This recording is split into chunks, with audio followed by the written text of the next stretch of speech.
NCP ছাত্রদের দল, তরুণদের দল, তারা কিন্তু সবচেয়ে খারাপ করেছে ছাত্রদের মধ্যে।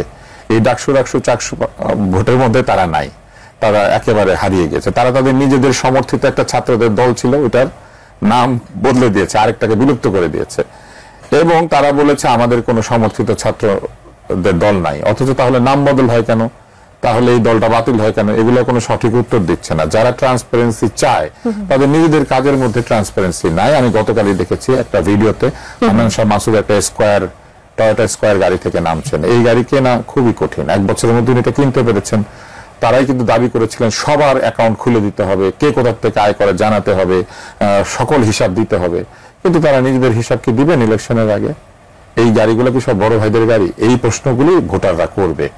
আমার কাছে মনে হয় যে মিত্র নির্বাচনে বিএনপির চিন্তা করা উচিত যে যদি তারা এনসিপি থেকে নমিনেশন দেন, এনসিপিতে প্রচুর ক্লিন ইমেজের নেতা আছেন।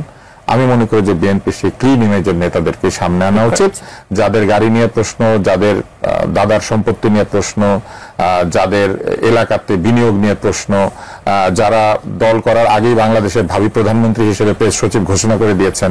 বিএনপিকে চিন্তা করতে হবে যে বিএনপি তাদেরকে প্রমোট করবে নাকি করবে না।